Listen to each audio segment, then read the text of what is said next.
Welcome back to the World of Martial Arts show. I'm here with my co hosts, Mick and Kurt. And today we're talking about the relationship between martial arts and travel, whether that's teaching or training, going to seminars and retreats, or just visiting other gyms, whether that's a friend's gym or sometimes you rock up to a city and you go in and you do a session. So, Mick, I guess you've traveled around the UK and abroad too. Have you got any thoughts on like the benefits of traveling and training? Well, the benefits dead easy. You getting out there into the world, and especially in martial arts, isn't it a great thing to be able to go out there and see this culture that you've read about? And if you're lucky enough, which I have been in some cases, to go to the birthplace of that martial art. Exactly like you said, the idea of this is always maybe priority one for me is getting an expanded or a new perspective on things. And that's part of what you're talking about. You even use that word. If you're going to the source of an art, if we're talking about training karate in Japan, I literally just started training karate for the first time like 2 weeks ago. But I understand the idea of that. One person might go to Japan and go, man, like you said, deference, right? The rigidity of this is apparent, and I don't feel like I'm getting as much out of the training as I do in my home country, in my home school, or whatever, because our structure and our culture and our school or our gym is a little bit different. Our dojo is different. And I think that can be, especially in a Western way, can be more conducive to learning, to being open-minded and trying new things, being a little more comfortable. We talk a lot about gamifying things or allowing things to be playful, being a more well, I don't know, like more fertile soil for learning. And for me, I know that that's true. Conversely, though, where I might disagree with you, Mick, is the idea then of going to one of those places and understanding the why behind that structure and rigidity and going, right, but that country isn't my country. That culture isn't, if I'm not Japanese, which I'm not, isn't my culture. And so now I'm able to understand why they approach it this way.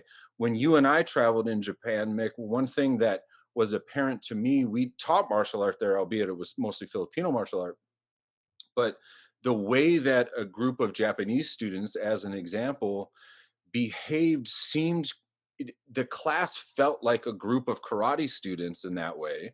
And hopefully I'm not minimizing anybody, but felt like a group of karate, high level karate students in the way that they listened, the way that they kind of fell into a structure in the room itself without that being dictated. The focus on poise and control in quality of movement was so much different. That is to say, focus on body mechanics was so much different than what I know I was trying to bring to the table or what my experience had been beforehand. And so that has allowed me, that was one of the reasons I wanted now as an adult to start to learn karate, because I realized there's a lot I don't understand about this. There's things I assumed about it. And traveling helped me kind of see behind the curtain and understand, what you see isn't always what it is because you're seeing it obviously through your own eyes and through your own perspective. That's my favorite part to traveling, whether it's to train, which is mostly why I've traveled, or to teach, which I've done as well, is to be able to get exposed to that other side of the equation and understand that my take on it isn't the only take, and it's it's going to remain my take, but it's more enriching to me to be able to dip my toe in different pools. It's interesting what you're saying there about Japanese students. I was training with Billy Robinson when he was in America, and I was over with Billy, the old catch wrestler, and he spent years teaching in Japan, and then he taught in America for a long time as well. And he told me the difference was if you're teaching in America and they're drilling a technique, you turn away and you turn back, and they've stopped doing the move. And he said if you're in Japan and they're doing the move, you might leave the room, come back, and you have to tell them to stop, like because they just kept going and kept going the whole time. He said there was a real difference in it there. One of the interesting things that like you both kind of took a different perspective of seeing a different place. I think that's part of it. It's like the travel as a whole will affect you, but it's what you take on the travel as well. And I don't know what you guys are like traveling. Like I'm quite an anxious person, and I've got a bad back and stuff. I find traveling the discomfort of it is quite difficult. I find it's quite stressful, but it does a lot for me. Like especially when you end up in a fresh gym and you end up sparring with somebody you don't know.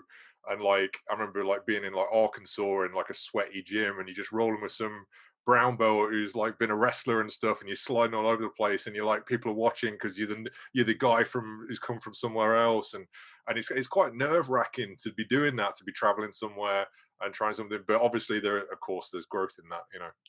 Also, Well, side note, only martial artists are like, so I spent some time in America. Where'd you go? Arkansas. What? Why? What the, who the Oh well, hell so goes to Arkansas? Nobody I goes to well, Arkansas. I've cornered fights in like Vegas and North Sure, Carolina, I know. But Florida, different that's places. the interesting thing, though, like, But I because a was place like Arkansas will give you exposure to even a different part of America than Detroit, where I live, or you know what I mean? And martial art gives you the opportunity to go into places that a tourist might not otherwise even consider going to. oh, It's it just was a important. totally strange story. I was at ADCC, and there was a guy there, Rolly Delgado, and he was cornering Hillary Williams competing, and I tried to chat to him and say, oh, actually, you know, one of my students is going to fight you soon. But obviously, that's a weird thing. This was in Barcelona. I was in Barcelona. Some random guy walks up and goes, "Oh, I'm going to be cornering against you soon." And he kind of looked at me like, "That's what the fuck." And then one of my students fought him at UFC 105 and knocked him out. And then afterwards, he messaged me and was like, "Man, like that was a good game plan. Like you guys did a good job. I'm going to be in the UK sometime. Shall I pop down and see you?" And he came down and kicked my ass. And then we did some training together. And then I gradually managed to get a little bit better with him. And then he went back to America and he was like, you know what? I like what you do. Come over. So I went over, stayed with him. I taught there. And then he drove me over to Memphis, and I went and taught in Memphis and went to Graceland and stuff while I was there as well. And I had a little, so that was such a good experience, that going, you know, being in the South, you know, going and shooting some guns in someone in the garden and on some land, and you know, going out for you know, everything. Yeah, everything was fried as well. Yeah. You know, all the typical stuff. But and in Memphis, going out for like barbecue and stuff there. But again, that's the thing. It's the culture and the food, and and seeing how people interact differently. I got to admit, gym culture is one of the big things I noticed. Like in the UK, you know, it's cold and it's wet, and I know people probably socialize a little bit, but they tend to go to the gym and go home. I noticed, like in America, people go train in the morning, they go out for lunch together, then they'll go, you know, in the evening. And then when I've taught in Germany as well, and everyone's kind of like training really late at night and maybe even going out for a drink and stuff afterwards. I think it's partly where you're based, whether you're in a city or whether you're not, whether there's stuff nearby. But I noticed in a lot of other countries, there seems to be a little bit more socializing than the UK. I don't know if you've noticed the same thing. yeah, well, that it's just as you were saying when you're on about Arkansas. Like Mark McFan is famously from Arkansas, and I used to always say, "I'm going to go one day to that Arkansas place that you live in," and he said, "Well, as long as you like red meat and guns and jujitsu," and I was like, three of the greatest things in the world. Oh, you'd love it there, Um, man. I mean, obviously, I went to Westside Gym, and the level there was just. But obviously, they've got TJ Brown in the UFC. They've got the guys in the UFC right now. yeah. They are, yeah, amazing. Rolly's jiu-jitsu is off the hook, man. It's really, really good. It's funny you say it because Arkansas, you know, it's to us in Europe, that's a niche place, right? So for years, everyone's going. So how long have you been going to Minneapolis? And like obviously, right up until only recently, you know, what did you know about Minneapolis? Literally, it was Prince. That was it. You know, there was nothing else. And That then was people joke. go, Minneapolis was the one city in the country where I was like, I don't care how beautiful it is, I'm never going there. And I wound up living there for a decade because of, you know, yeah, but like this is the crazy thing. It's like just to give you an idea of like just how ignorant you can be of a place. I I've been going to Minneapolis maybe about 6 or 7 years, and I'd heard these horror stories of the winters. You know, like where a good mutual friend of myself and Kurt Cornwell's, me and Kurt, Mike Duffy. Mike's like gets almost clinically depressed in the wintertime because he's like, I just can't bear, I can't handle living here. And I'm like, how could you not live here? It's fucking ace, you know. Like the mosquitoes get you, and they were like, no, dude, you come for like like a week or 2 weeks of the best time of the year, and it sucks for the rest. And I'm like, and you know, we're like 4 seasons in one day here in the UK, aren't we? You know what I mean? And you go over there, and it's like, oh no, we have seasons here, man. You know, like literally end of September, put your coat on and take it back off at the start of April. And you're like, really? And I was thinking, wow. And it's like, just that. How would I have learned that by not doing martial arts and going there and not It's living there? super Nathan. interesting that, yeah, you go to places you would never normally go to because of the martial arts school that's there. Like I mean, I never would have gone to Charlotte, North Carolina if I wasn't cornering a fight, or I never would have gone to Little Rock, Arkansas. But in the UK, I went to Middlesbrough a whole bunch of times and taught up there for Jamie Taylor and the lads up there. Like, no offense to Middlesbrough, but I would never have gone up there for any other reason other than doing teaching. I've been to Stockport a few times because I've taught there. I've been to other cities around the country just because I was doing a seminar or because there was something on. I think you do go to places you would never normally visit because of that. This makes me think of Dan and Asano, who, at least in the States, I always think of as kind of being one of, if not the pioneers for seminar teaching, right? And kind of helping to give birth to that as an option and as a movement. And he's got spots he goes to that he's been going to for like 40, 45 years or whatever. And they're not New York City, they're not Chicago, they're not Los Angeles. Well, he lives there. They're like little middle of nowhere towns in Indiana or Illinois, just like White Pines, so like city names where you're like, what is that? That's got to be in the middle of nowhere. But in the beginning, those were the places he'd go to. Now that it's expanded so much, and the idea of seminar touring has expanded so much, you think of going to these maybe more popular, more metropolitan areas, but you get some of these guys who still go to the original spots. And it's exciting to go there because the town was basically, a couple of gas stations, a couple of restaurants, and then Dan and Asano shows up every year. Like, holy shit, that's a pretty significant thing, not for the town, but for the martial artists in that town to have that opportunity, and all of a sudden to see people from around the country start to like congregate in their area and use up their couple hotels that they've got nearby. I think that's sort of interesting, the way that can still persist. I remember reading about this like fabled Smoky Mountain martial arts camp, and you see Mhm. these adverts, and I swear to God, you look at these now, and you look at the lineup, and you think this would have been the greatest action movie ever if Unbelievable. some guy had have walked in there. It was, if we use an example, that a personal example that myself and Kurt know, uh, Lake Owen in Wisconsin. Like this is the thing. Wisconsin with me, I was like, right, what do I know? Laverne and Shirley. That Yeah. was it. And the Fonz. That was literally it. I didn't know anything else about Wisconsin.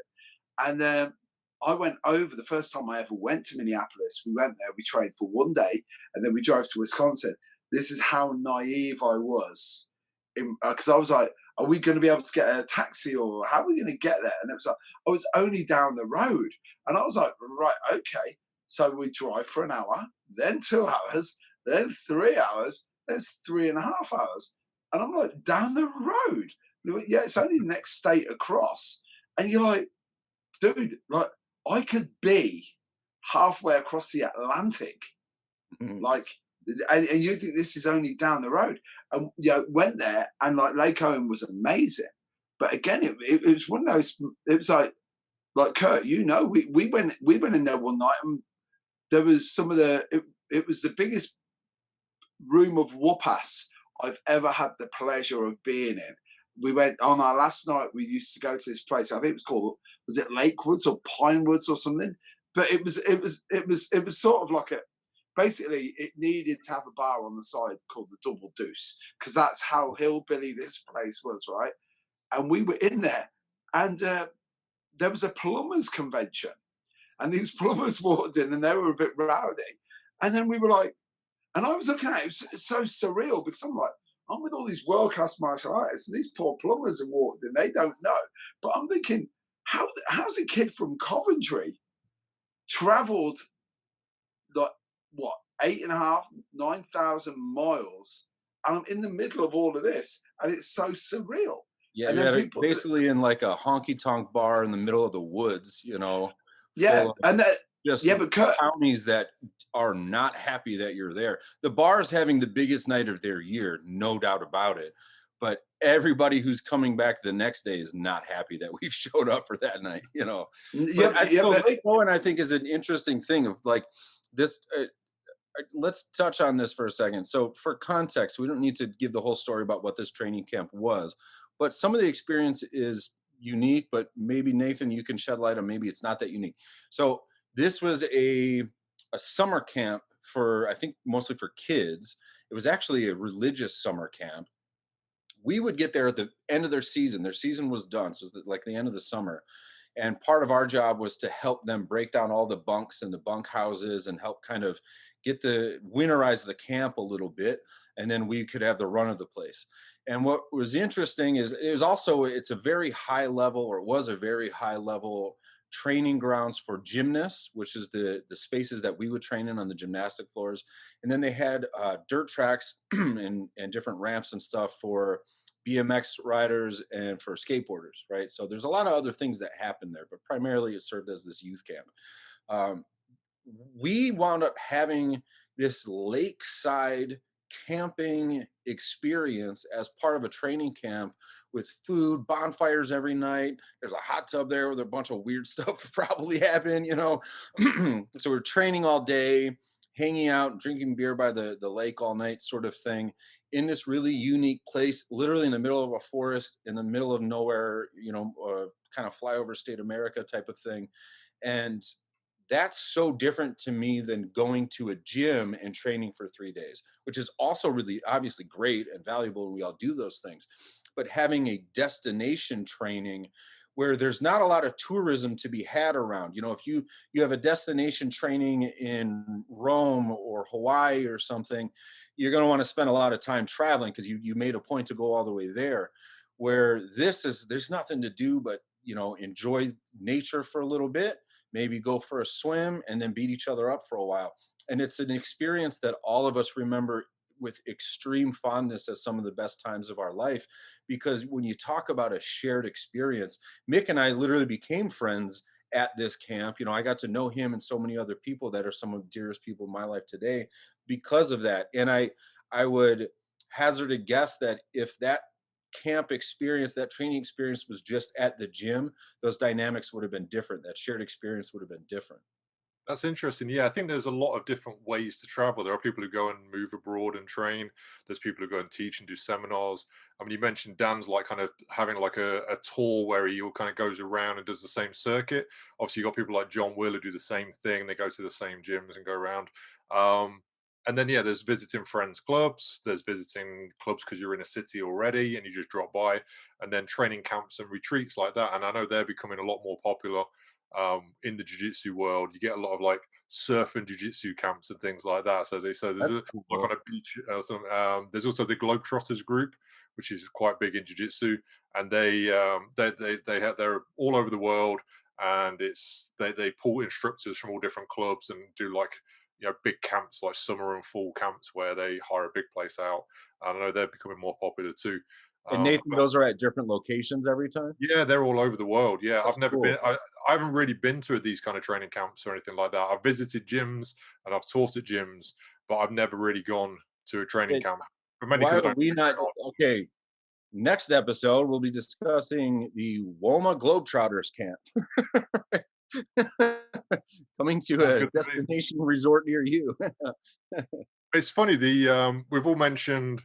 None of us have mentioned like learning techniques when you go somewhere, learning drills, stuff like that. All we've talked about is the experiences of it, and I think that is the thing. And one of the good things is all the people you meet. You said about you guys making friends, all the contacts you make, and I love having gone somewhere and then recommending it. You know, I've been out to America, and then I've had students be in America and go and visit the same gyms and be, oh, I'm from that gym back, and they're like, oh yeah, from Nathan's place and things like that. I love that you can kind of have that little network around the world and know people in all these different countries. To that end, like this is something I was knowing we were going to talk about this. That's the thought that I kept circling around is when I get together with a lot of my friends and training partners like you guys from at camps and at these different, seminars and destinations, a lot of it is a bit of a reunion. And I may have talked about this on the show before, so apologies if I did, but there was one year that we talked about the Lake Owen camp, and this is for MKG International, and MKG you know, if somebody's listening or watching and they don't know, it's just like a global family of martial artists. It's about 10,000 people around the world. And so every year we would do this destination training camp. They sold the location, the camp. So now it's at the MKG headquarters, which is in Minneapolis. That's where I used to train. I came up there. And one of the last times we were there, Mick, I think it was kind of our fault that this came up, but everyone is serious about their training. But when all of us get together, we're pretty serious about the reunion part, right? We're pretty serious about not being too serious. And that's one of the major themes for MKG in general. And at one point, Mick, I think it's when we were demoing, Rick stops and was like, I'm not upset, but are you guys more interested in training or in like just seeing one another? You know, it was like, just so I know how to run this thing for the next few days. And we're like, the training, you know, but it hit me. I was like, we almost should stop calling this the summer camp or the training camp and just call it the MKG family reunion, because a lot of these events, they can have that feel if the culture of your group is that way. If you're a pretty serious group or it's like a fight camp or something, these are different dynamics in place. But if the culture of your group in general is that way, that's some of the best part. And for me, I kind of go back to, again, each training camp or seminar experience being different. I know if I'm in class, I'm going to get an abundance of techniques and training and drilling and repeating that. And so I could go to the camp and go, now I'm going to get a massive volume of that.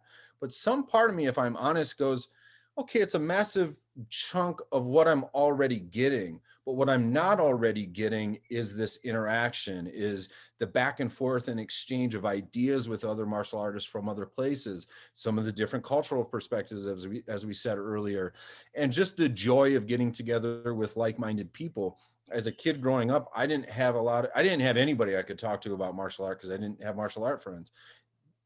Training as an adult was the first time, and I have vivid memory of the moment it struck me, of like, I met my people. Holy shit, this is amazing. I found the weirdos that are like me and they're weird about the same stuff, you know? And so these gatherings can be an opportunity for some of that to be rewarding in that way, you know, and I don't think it takes away from the experience. It's not for everyone. And you can always see the couple people that maybe are a little bit disappointed and they are just there to train and they don't really care about your grab assy song and dance good time you're trying to have, you know, and I totally respect that. But for me, sometimes that's the break that I need. And I'll add to that, if you're not otherwise able to take a lot of vacations, you know, right, go on a lot of holidays, if you're not my wife and I laugh. I mean, I can't think of the amount of trips I must owe her because every time we travel, it has to do with martial art, right? And so I kind of want to build some fun and some R&R into that experience because it's the only time I'm going to really go somewhere, some of these things. Mick, I know you had first had said you'd had something to add, and Nathan, I'm curious to get your take on that as well. Literally, it's just as you were saying there about the travel. When Nathan was saying before about the collection of techniques, I've got this thing. I bear in mind, this has paid me back in spades, right? Because when I came back from my first ever Minneapolis trip and we went to Lake Owen, I came back and my wife was like, well, yeah, that cost quite a lot, Mick. What did you actually learn? So what I did was, the one thing I remember was, that as I always say, I'm that good at teaching you how to beat people up. I'm going to teach you how to beat somebody up with their own arm. So Nathan, you've seen me do this. I do it all the time. I do it in every single class I've done. So I've had my money back. I swear to God, it's like buying Tesla stock on day one. You know, I do that parry and bridge, do the Gaji, grab the guy's head, and just feed him back his own arm. And even my wife was like, well, that's pretty impressive. And I went, that's $1,000 technique right there, because that's how much it cost me to learn that one technique. So first of all, not just because it's an anecdote, it's the fact that that then set in stone that anytime I ever did any sort of trip, I always thought to myself, right, what I'm going to do is I'm going to make sure I remember one technique. And then obviously with the whole travel thing, it's a bit bizarre because once I really enjoyed it, then that was up to me then to get everybody that I knew into it. Like, and I tried to explain to people, you won't believe this, and they're like, but what will you learn? And I'm like, it isn't about the martial arts; it's about the people. And they're like, you can learn martial arts anywhere. Like, they're like, and that I don't. I know that sounds really bad. And I hope I'm not going to sound patronising or insulting, but you can. Like, especially nowadays, like we're not in the age where, if I use Nathan as an example, you know, one of the reasons why Nathan was so good at coaching was because necessity was the mother of invention. Everything was either on a DVD or from a book. So you know, you didn't have a guy down the road who had like a brown belt or a black belt jiu-jitsu game. So you had to do this. So like, I think we're way ahead of the curve on that. And yeah, I don't want to sound big-headed, but I knew immediately from day one what I got into. As soon as I met the MKG group, I was like, this is what I want, because it was martial arts. I really enjoyed it. It was fun. I got to travel the world, which bragging rights alone is great. Because when people say, so you do martial arts, what do you do? And I'm like, well, you know, I get to travel the world. I've been every continent. And they're like, but are you any good in a fight? And I'm like, that's pretty limited thinking you got there, my old mate. You know what I mean? I'm not really into it for that, you know, because I learned that in the first 6 months. You know, what I've got now is, the whole thing. It's like, you know, civilize the mind, make savage the body, all of that shit. And I buy into all of that. And it was like, what? So you're going to learn Thai boxing and not understand Thai culture? And yeah, again, that's the teaching thing. That's what I loved about it. And it just, if anything, it just gave me a better worldview. Nathan Leverton. Yeah, you've both brought up a whole bunch of points there that I think sum up a lot of what I feel about traveling and training. You know, Kurt was saying about, like, you know, vacations and it being a training vacation and stuff, but it's the break from routine. You know, that break from routine, the break from the life that you normally have, not in any way denigrating the life that you have, but especially being a coach and stuff, it can be a grind when it, you know, and that's another part. Like, the part of the grind is that you're trying to help other people. God damn, the chance to be a student sometimes. Oh my God. Like it's great. It can be weird and stressful. And I find it awkward to do sometimes, kind of be the student and be made to do things that you don't want to do. Like, when was the last time you actually had to do that? You know, there was a coach saying to do something in it that kind of forces you, and it shows you what it's like to be a student again sometimes. And one thing Mick was saying was yeah, you can train anywhere. I know Matt Thornton said a lot about this before. He's like, you know, Matt doesn't like the idea of like Brazilian jiu-jitsu and American jiu-jitsu. He's like, you know, you don't have like Brazilian math. Like, it's just, if it works, it works. And I remember him saying many years ago, I mean, I'm going to paraphrase it with Wing Chun, but it might not have been saying something nasty about Wing Chun. But I remember basically him saying, look, you know, you can train properly and you can do that at home with your training partners or whatever, and you can go all the way to China and train Wing Chun there and still be shit because you're training something that's not going to work, kind of thing. Like, you can travel all the way across the world and still do training methods. It's still you and a body and training. Like, you can do that really good anywhere, and you can do bad training anywhere too. So it's not necessarily about that, but the chance to be a student, that does make a big difference. Yeah, and I like the idea of traveling to be a student is something that's really starting to, after 2020, is really taking hold in me again, you know. And the idea of traveling to train not a martial art, but with an individual, you know what I mean? Knowing because this is the interesting thing. So I said before, I just started doing formal traditional karate for the first time. And the we can talk about it later, but I don't want to get too much into it. The teacher that I'm with is from the Karate Kid movies. He's in the first, and maybe he's got an appearance in the third one. But I wanted to do that in part because I grew up really a huge fan of this individual. And so it's such a cool opportunity because of Zoom, because of the format we're using now, where I can do this and I can train privately with him every week without having to fly to California, right? So obviously it saves me a fortune.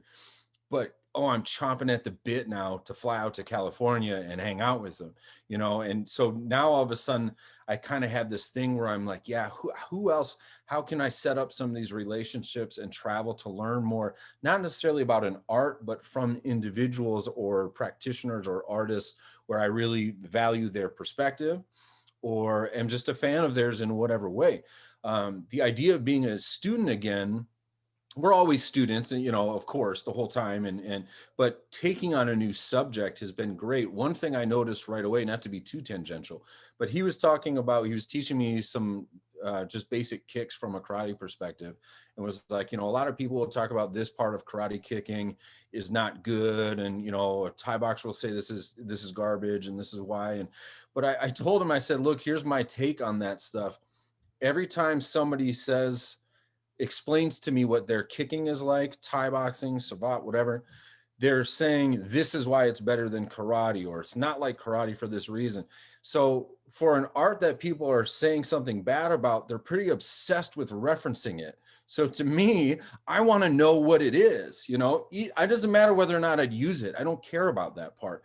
I want to know, why is this such a significant factor in the way that we understand martial art as an international community of people?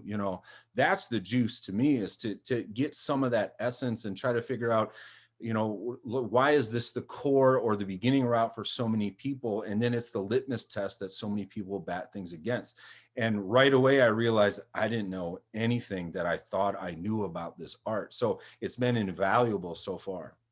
You said about going and seeing individuals, and first of all, I think that's a great thing about martial arts. You have access to individuals that in other sports you wouldn't. I remember someone saying, like in jiu-jitsu, it's like you can't, like jiu-jitsu, you can go to a seminar with Bradley Ostima or Marcelo Garcia or different people. You can't go and, like, for 20 quid, 30 bucks, something, go and, like, do if you're into golf, go and play with Tiger Woods. You know what I mean? Yeah, like, and learn from him.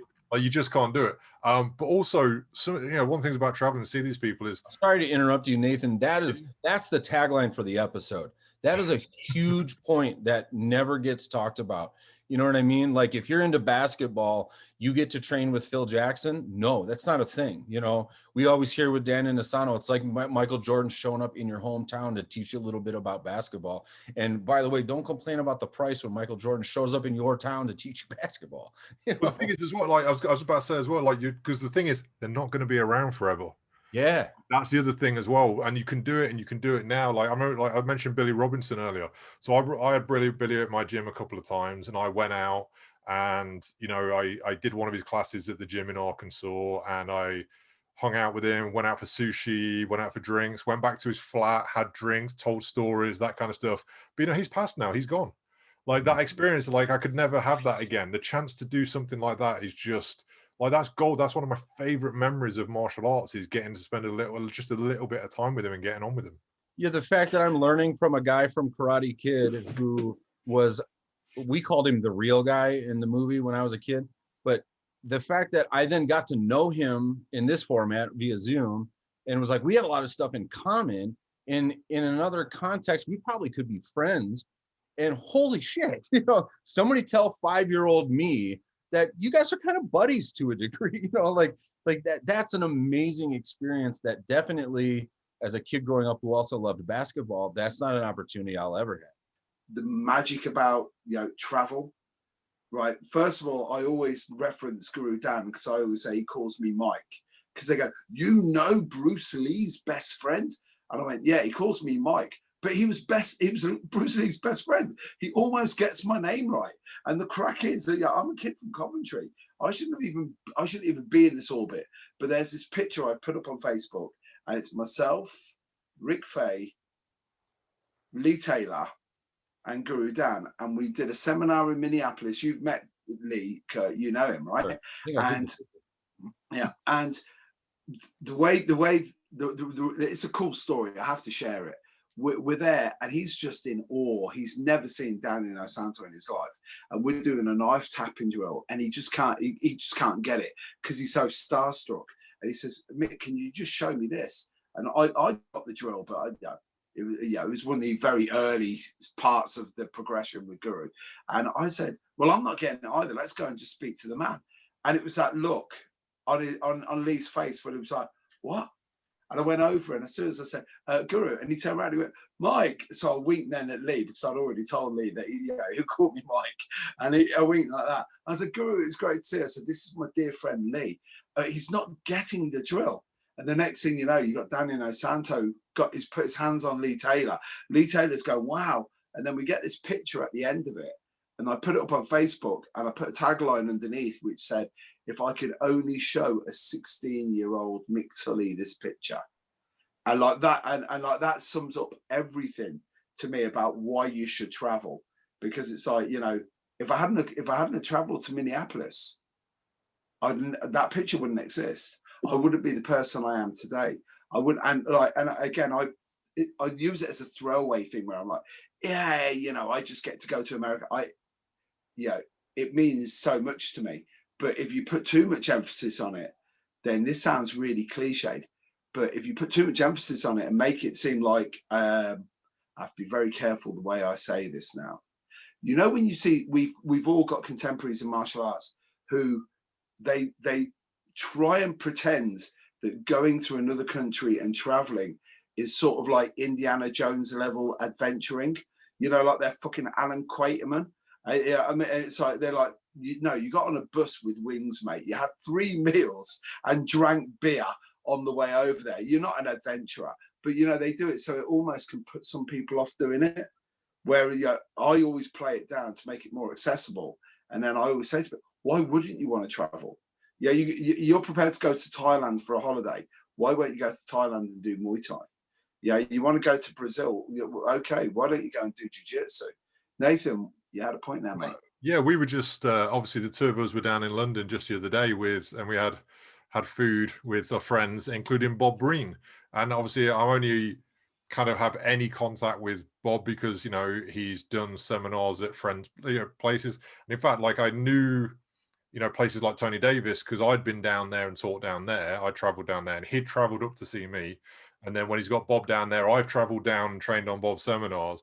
And again, all these links have only happened because of traveling back and forth and doing seminars and chatting to people. And without any of that, we wouldn't have had the opportunity to go down there. When I came back, I mean, I've misquoted Kanye West a few times. Like he once said his life was dope and he does dope shit. And I once kind of half said ages ago, it's like, yeah, you want to like, you know, do dope shit with dope people. And when I came back from London and people saw the photos at the gym, one of my lads, Ben, was like, you were doing dope shit with dope people, weren't you? And I'm like, yeah, I was. Yeah.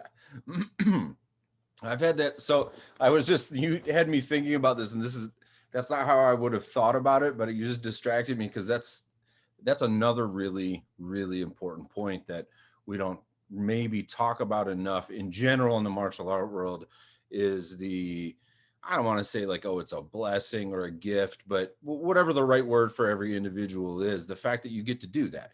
You know what I mean? Like to me, one of the greatest things I would want over money or anything else is just access to stuff like that and having the opportunity. Mick, you're somebody who's really drilled this home for me, the opportunity to share space and time and maybe a meal with some of your heroes or with people that you look up to or that you admire in your chosen field.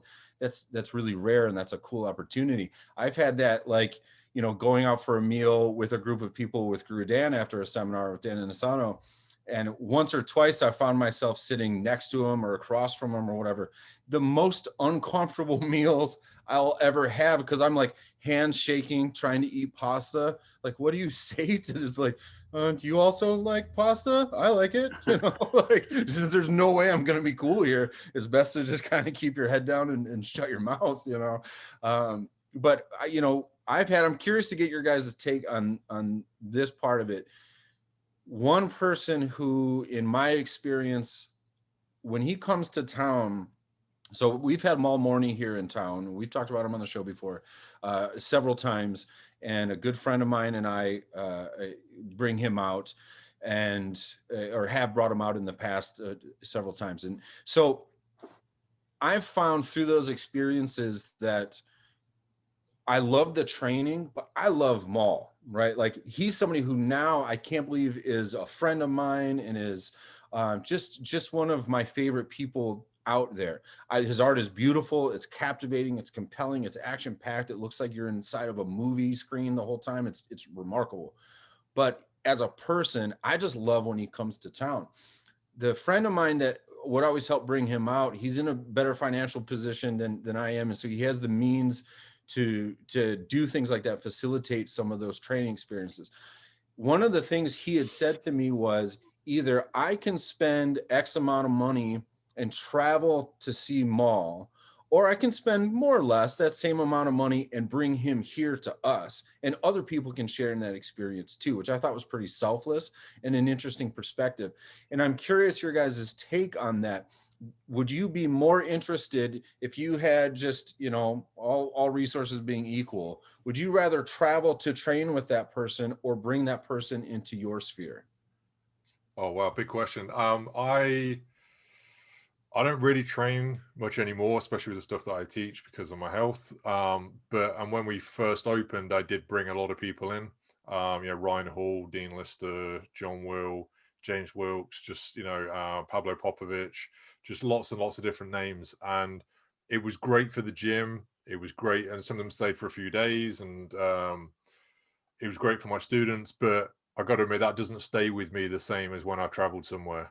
All the things we talked about, exposure to culture and seeing different people train and being made to do stuff you don't want to do, and like overcome all that kind of stuff. The travel and the trip and the break from the life and all that stuff, I find much more rewarding for me as an individual, and probably the prestige of having traveled and trained with other people and been around a little bit. And also, again, all the things we talked about, like networking. You meet, if you bring an instructor to your gym, you're not meeting many other students. Like sometimes you run one in like with someone else. Like we had John Wayne Parr not that long ago. So then another gym were there, and they had helped arrange it. So we met them. But when it's just you rocking up, you might not know anybody, and that's a whole big bunch of networking and different faces and different people and different experiences you can have. So me, rewarding wise, I would prefer to go somewhere and train, but bringing someone in is good for your students, and it's good for the name of your gym. You can say, look, here's a photo of this guy in a Leicester Shoot t-shirt under a Leicester Shoot Fighters banner at my gym, and everyone knows who it is. It does. I've had like Vanderlei Silva down. I've had different people down. It helps. It does help. The first time Maul was in my first gym, Eric, that I hosted him with, leaned over and he was like, holy shit, Maul Morty's in your gym. And I was like, yeah, I know. click, selfies, like that kind of thing.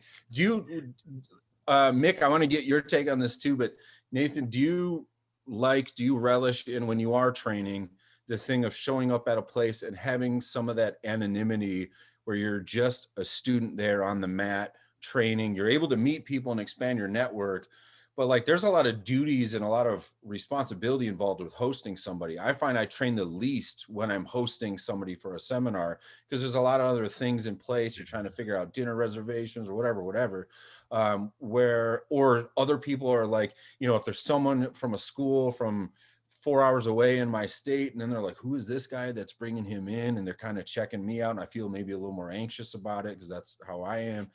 Where if I just roll up to somebody else's school, I'm just some dude on the mat and nobody's paying attention to me. I like that. Does that resonate with you? Yeah, I mean, depends on the person. Sometimes I may already have a slight relationship with the person because maybe they've been mine or something, and that can be bad because you rock up, maybe you bring one of your students with you, and you're at the back and stuff, and then the instructor's just about to teach, and he's like, "Oh, there's so and so." Like I remember Ryan Hall being down, and Ryan Hall's like one of the best grapplers in the world. Obviously, he's in the UFC now and stuff like that.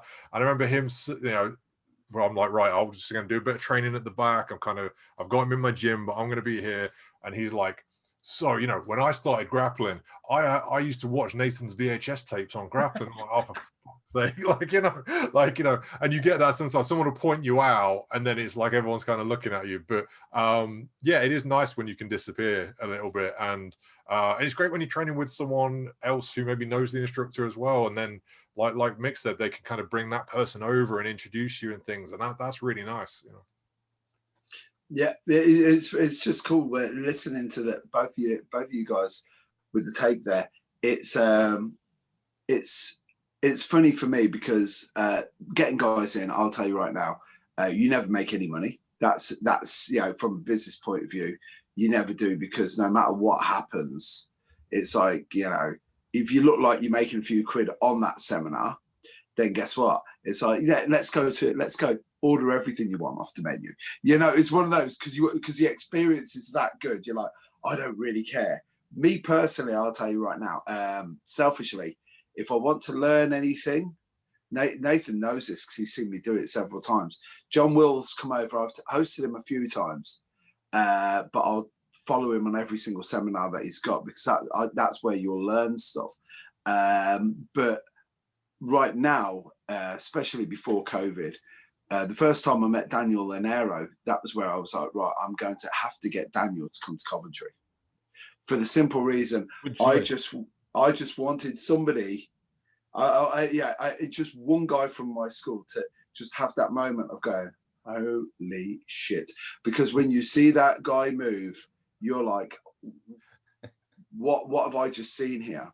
And then, a couple of names I have to throw out. Like, it's like when you see John Will, first time you ever see John Will teach, and you teach yourself, you're just like, shit, man, there's levels to this game. So it's like Wayne Stokes is like, my dear friend Wayne Stokes gets John for the simple reason, just so that he can watch him teach. He doesn't care about doing any training when he's with him. And he said, it's that car ride to the next venue. That's where the money is, right? So with me, it's a double thing. I won't lie to you. I really struggle with it sometimes, because I'm like, right, I really know that my friends and my students will love this, but selfishly, I would just love to have it all for me. And again, that poses some real serious questions to you as a person. You know what I mean? And I'm quite lucky because I'm able to do both. I really would be. I wouldn't like to be in the quandary of going, so is it selfish, Mick? Devil, angel? Which one do I listen to? Because you know what? I'm listening to the guy with the AC/DC soundtrack, because the devil's the one who always wins with me. I'm like, yeah, mate, let's go training. But it's just cool. The travel thing's amazing. You're getting to meet people you'd never ever meet, Kurt. Like, we would have never ever met if we hadn't gone to Minneapolis. Yeah, but this is a crazy thing. Nathan will tell you, I live 25 minutes away from Nathan, but that could be, for some people, 25 minutes is far too far to travel.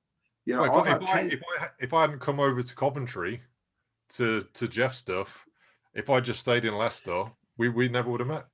No, we wouldn't have met. And, again, it's like, I know this brings it from where we've gone halfway around the globe to, I have friends of mine who cannot work out that for 10 years I drive 35 minutes up the road. But bear in mind, it's motorway all the way. Listening to a podcast or listening to Country and Western or having time to myself, which is a joy anyway, to go and train with Neil Simpkin. They're like, you do that like 3-4 times a week. And you're like, dude, I did a 180-mile round trip for 9 years to train with Terry Barnett. And the reason I did that was because Rick Fay said to me, how far does Terry Barnett live from you? And I went, about 90 miles away. And he went, what, and you don't train with him on a weekly basis? And he went, shame on you, Mick. And I went, 90 miles? Rick, 90 miles? Most people haven't traveled 90 miles in their life in the country that I'm from. I said, that's far too far. And then that got the old cogs going a little bit. And I'm like, yeah, 180 miles. Like, to a Midwestern American, you know what I mean? Yeah, you'll go that far to get a good steak, I think, won't you? You know what I mean? Yeah, that's the plan this weekend, actually. But oh, right, okay. Well, one thing I wanted to tack on to this, I feel like we would be remiss, as this is the WOMA show, and this is the world of martial art, and we have, as always, quietly creeping in the background, the host with the most, our producer, Will Henshaw, who is somebody who has traveled or has helped facilitate, like for you, Mick, and other people traveling and learning martial art from other martial artists. One, I would like to hear, Will, if you don't mind, quickly just giving us your take on the significance of training or travel with martial art.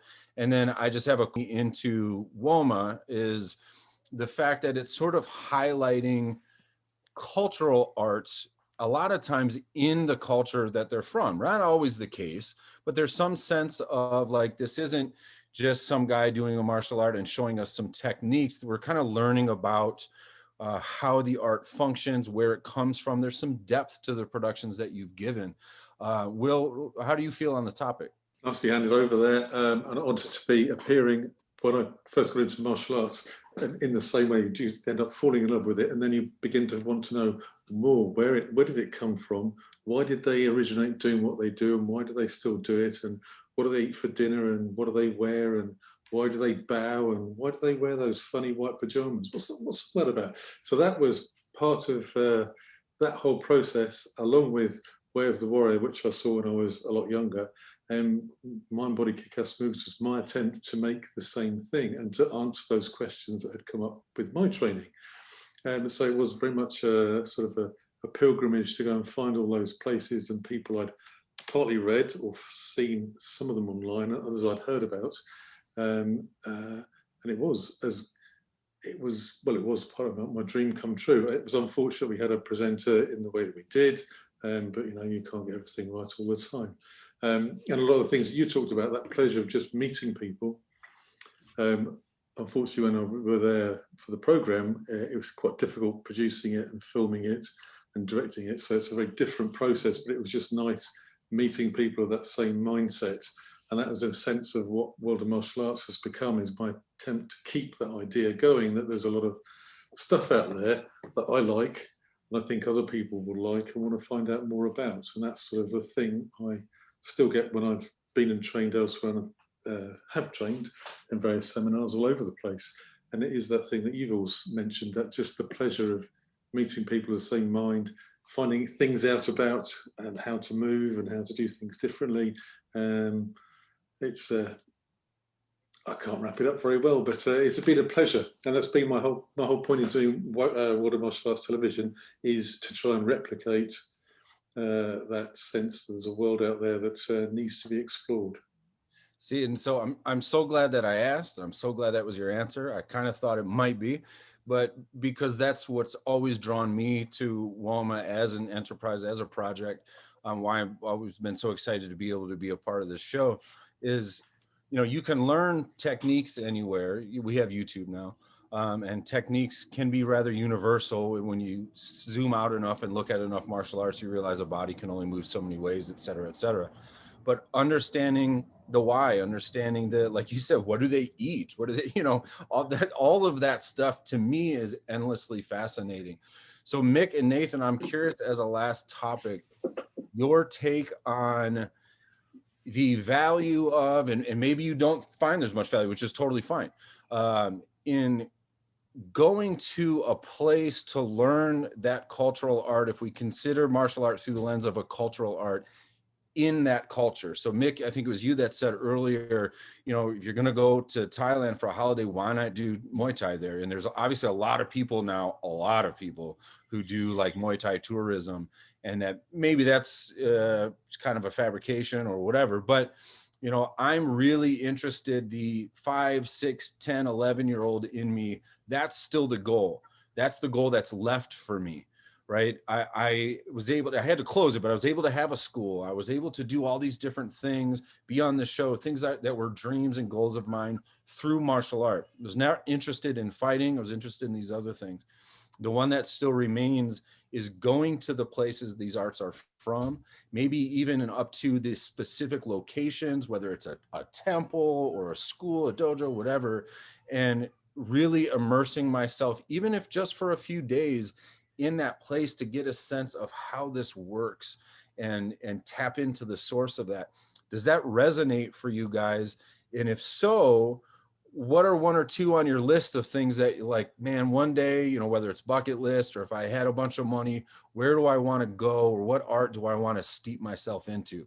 I think now it would be more going to see someone teach and just being able to see excellence in coaching and see how someone commands a room and how somebody structures a session and how the flow of like how they progress and how they describe things and those kind of things. That's what I would love to go and see. But it's kind of weird to rock up at a gym and just go, I just want to see you teach a class. But I'd be happy to pay for that. Like that's, my favorite things over the last few years, again, because I'm not really training myself, is watching, people like John Will teach. Like that's what inspires me to go back and do, like, if I'm on the mats, I was on the mats this morning, I was on the mats this evening, I'm there teaching. That's what I want to get better at. That's what I want to work on. So if I was traveling anywhere, it would be to see somebody coach. Just like And what we were talking about earlier is, that idea of traveling to see a martial artist as opposed to a martial art or whatever, you know what I mean? Traveling to focus on that individual. I, for one, cannot wait until the Nathan Leverton's book, Master Class of Coaching or whatever comes out.